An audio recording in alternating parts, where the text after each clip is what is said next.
పితా పుత్ర పవిత్ర ఆత్మనామమున ఆమేన్.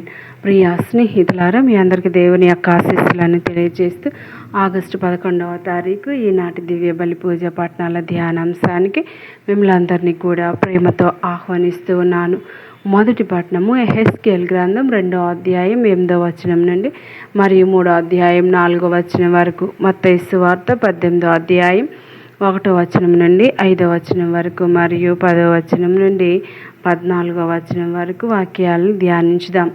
ఈనాటి దివ్య బలి పూజ పట్టణాల ధ్యానాంశం, దేవుని వాక్యాన్ని స్వీకరించి చిన్నవారిని ప్రేమతో కాపాడుదాం. దేవుని వాక్యాన్ని వినడం మాత్రమే కాదు, స్వీకరించాలి. యెహెజ్కేలు గ్రంథం చెప్తూ ఉంది, ప్రభువు మనతో మాట్లాడుతూ ఉన్నారు. ప్రవక్తకు దేవుడు ఒక గొప్ప బాధ్యత అప్పగించారు. నీవు కనుగొన్న దాన్ని తినుము. ఈ గ్రంథంను తిని వెళ్ళి ఇజ్రాయేల్ ప్రజలతో మాట్లాడము అని ప్రభువు చెప్పాడు. యెహెజ్కేలు గ్రంథం 3వ అధ్యాయం 1వ వచనం. ఇక్కడ తినడం అంటే దేవుని వాక్యాన్ని మన జీవితంలోనికి తీసుకోవడం. వాక్యం చెవులతో వినడం మాత్రం కాదు, హృదయంలోనికి తీసుకుని జీవించాలి. మనం ప్రతిరోజు బైబిల్ చదువుతాం, వాక్యాన్ని వింటాం, కానీ ఆ వాక్యం మన కోపాన్ని మార్చిందా, మన మాటలను మార్చిందా, మన కుటుంబ జీవితాన్ని మార్చిందా, మనం క్షమించే స్వభావాన్ని మార్చిందా? దేవుని వాక్యం మనలోనికి ప్రవేశించినప్పుడు మన జీవితం మారాలి. నీవు కనుగొన్న దాన్ని తినుము. ఈ యెహెజ్కేలు గ్రంథం 3వ అధ్యాయం 1వ వచనం చెబుతోంది, వాక్యం కొన్నిసార్లు తీపిగా, కొన్నిసార్లు కఠినంగా ఉంటుంది. యెహెజ్కేలు గ్రంథాన్ని తిన్నప్పుడు ఇలా అంటాడు, నా నోటిలో అది తేనె వలె తీయగా ఉండెను. యెహెజ్కేలు గ్రంథం 3వ అధ్యాయం 3వ వచనం. దేవుని వాక్యం తేనెలా తీయగా ఉంటుంది, కానీ మన తప్పులను చూపించినప్పుడు అది మనకు కఠినంగా అనిపించవచ్చు. క్షమించు అని వాక్యం చెబుతుంది, శత్రువులను ప్రేమించు అని చెబుతుంది, అహంకారాన్ని విడిచిపెట్టు అని చెబుతుంది, చిన్నవారిని తక్కువగా చూడవద్దు అని చెబుతుంది. మనకు నచ్చిన వాక్యాన్ని మాత్రమే స్వీకరించటం కాదు, మనలను మార్చే వాక్యాన్ని కూడా స్వీకరించాలి. గొప్పవాడు ఎవరు? మత్తయి సువార్తలో శిష్యులు యేసు దగ్గరకు వచ్చి ఒక ప్రశ్న అడిగారు, పరలోక రాజ్యంలో గొప్పవాడు ఎవడు? మత్తయి సువార్త 18వ అధ్యాయం 1వ వచనం.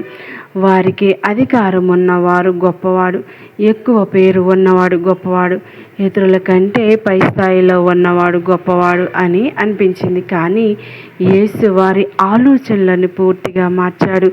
యేసు ఒక చిన్న బిడ్డను వారి మధ్య నిలబెట్టి ఇలా అంటూ ఉన్నారు, మీరు మార్పు చెంది చిన్న బిడ్డల వలె కానిచో పరలోక రాజ్యంలో ప్రవేశింపరు. మత్తయి సువార్త 18వ అధ్యాయం 3వ వచనం. ఇది చాలా గొప్ప బోధ. యేసు దృష్టిలో గొప్పతనం అంటే అధికారం కాదు, వినయం. గొప్పతనం అంటే ఇతరులను తొక్కడం కాదు, ఇతరులను పైకి లేపడం. గొప్పతనం అంటే అందరూ నన్ను గౌరవించాలి అనుకోవడం కాదు, నేను ఇతరులను గౌరవించడం. పిల్లవాని వల్లే ఉండటం అంటే ఏంటి? పిల్లవాడికి తన తండ్రిపై విశ్వాసం ఉంటుంది, తండ్రి చేయి పట్టుకుంటే భయం ఉండదు. అలాగే మనం దేవుని మీద సంపూర్ణ విశ్వాసాన్ని కలిగి ఉండాలి. మన జీవితంలో సమస్యలు వచ్చినప్పుడు, ప్రభువా నాకు అర్థం కావడం లేదు, కానీ నిన్ను నమ్ముతూ ఉన్నాను అని చెప్పగలగాలి. అదే నిజమైన పిల్లల స్వభావం.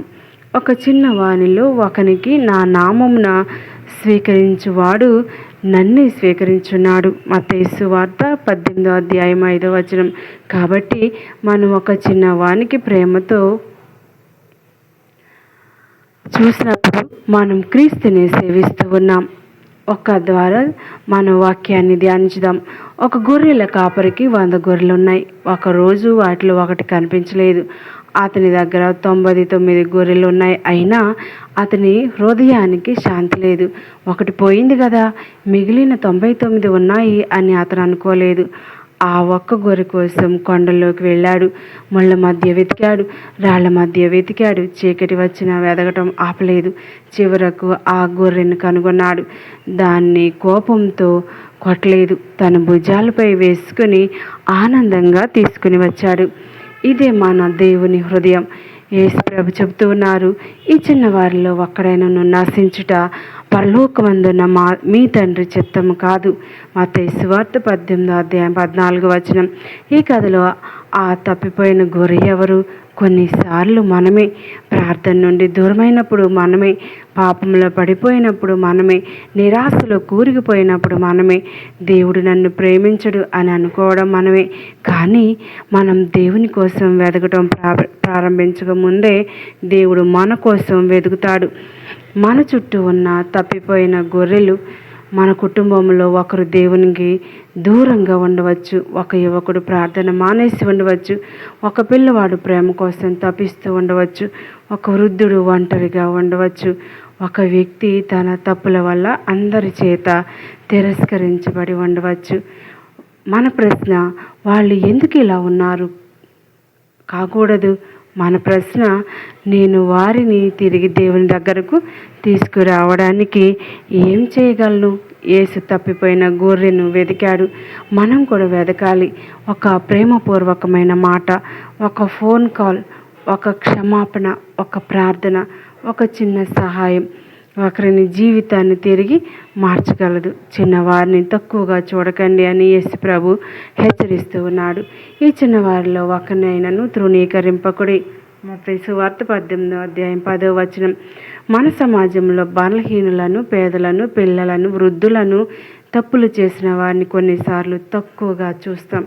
కానీ యేసు ప్రభు చెప్తూ ఉన్నారు, వారిని తక్కువగా చూడకండి. ఎందుకంటే దేవుని దృష్టిలో ప్రతి వ్యక్తి విలువైన వాడు. ఒక వజ్రం నేలలో పడి ఉన్నా దాని విలువ తగ్గదు.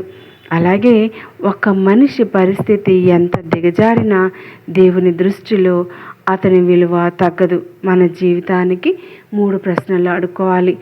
ఈరోజు దేవుని వాక్యం మనలను 3 ప్రశ్నలు అడుగుతూ ఉంది. మొదటిది, నేను దేవుని వాక్యాన్ని నిజంగా నా జీవితంలోనికి తీసుకుంటున్నానా? రెండవది, నేను ఇతరుల కంటే గొప్పవాడిని కావాలని కోరుకుంటున్నానా, లేక చిన్నవాని వల్లే వినయంగా ఉండాలని కోరుకుంటున్నానా? మూడవది, నా చుట్టూ తప్పిపోయిన ఒక వ్యక్తిని తిరిగి ప్రేమతో దేవుని దగ్గరకు తీసుకుని రావడానికి నేను సిద్ధంగా ఉన్నానా? యెహెజ్కేలు వాక్యాన్ని తిన్నాడు, ఆ తర్వాత ప్రజల దగ్గరకు వెళ్ళాడు. మనం కూడా వాక్యాన్ని స్వీకరించి ఆ వాక్యాన్ని జీవించి ఇతరులకు అందించాలి. కళ్ళు మూసుకొని ప్రార్థన చేద్దాం. ప్రేమ గలగల పరలోక తండ్రి, ఈరోజు నీ పవిత్ర వాక్యాన్ని మా హృదయాల్లో విత్తనంగా వేశావు. యెహెజ్కేలు వలె నీ వాక్యాన్ని స్వీకరించే హృదయాన్ని మాకు దయచేయండి.